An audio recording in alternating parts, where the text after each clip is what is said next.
a Câmara dos Deputados aprovou, em até um regime de urgência, esse aumento do número de parlamentares e deputados federais de 513 para 531 deputados. Foram 270 votos a favor e 207 votos contra.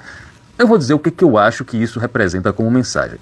Para mim, representa como mensagem que os parlamentares, ou pelo menos os 270 que votaram a favor, consideram que nós, que estamos aqui nessa planície, nesse primeiro andar, eles estão lá protegidos, encastelados em Brasília, somos estúpidos o suficiente para acreditar que o único impacto que essa decisão vai ter é de 64 milhões e 600 mil reais ao ano. Se fosse esse o único impacto, já seria meio debochado num país que a gente está tendo dificuldade de fechar as contas públicas, no país que não tem corte de gastos e no país cuja previsão do próprio governo é que 2029 não tenha dinheiro para fazer nenhum investimento e comece a faltar dinheiro para pagar as próprias contas. Para mim representa que a gente não faz parte desse grupo que eu vou chamar dos parças do Neymar, dos parças do Hugo Mota, para usar essa linguagem de uma malandragem boleira aí.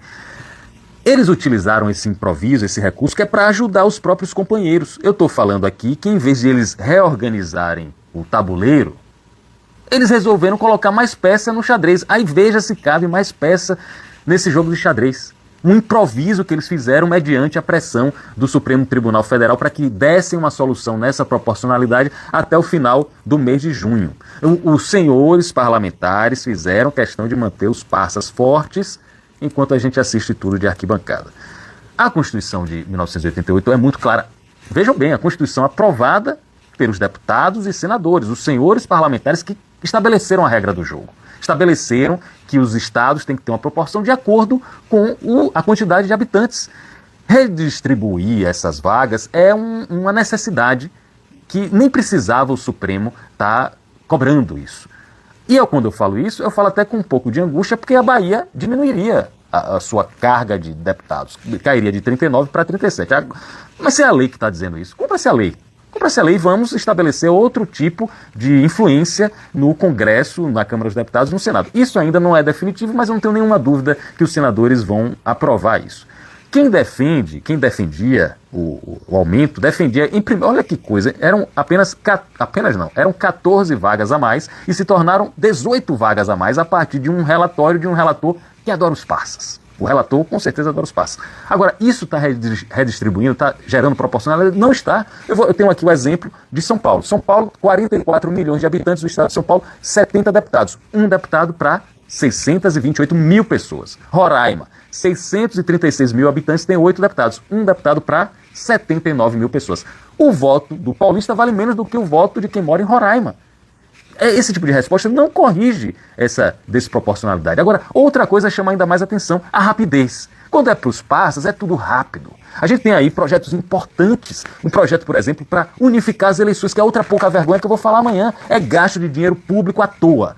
Tem projeto desde o ano passado para acabar com reeleição, para ser mandato de 5 anos, e para a eleição federal, municipal e estadual ser tudo de uma vez só. Economiza, deixa de gerar problema, deixa de fazer com que o governador do estado esteja em plena campanha, faltando 1 ano e meio para a eleição. Que história é essa? Aí a gente fica aqui, a gente é o torcedor dessa arquibancada, sem saber como agir. O acionista aqui da empresa, o diretor de programação, Ricardo Luz, ele sempre fala comigo assim, Pablo, fica falando, enchendo muito política, o povo não gosta de política não, rapaz, o povo quer ver economia, quer ver medicina, quer ver... Ele tem razão. Aliás, o povo até, não sei se gosta de político ou não, o povo não gosta de político. O povo não gosta de político. O político tem medidas antipáticas como essa. Ricardo Luzbel tem razão. Agora, em momentos que eu tenho uma audiência, um espaço desse aqui, eu não vou falar sobre isso. Como é que eu não posso falar sobre isso? Aí seria muito cômodo aqui, eu como comunicador, dizer, a culpa é nossa. Porque a gente não cobra, a gente não vai pra rua. Gente, a gente tá tentando sobreviver, a gente tá nos perrengues do dia a dia, a gente tá sem conseguir pagar um preço do café. Como é que a gente ainda vai se dedicar tempo para fiscalizar quem deveria estar fiscalizando, que são os deputados?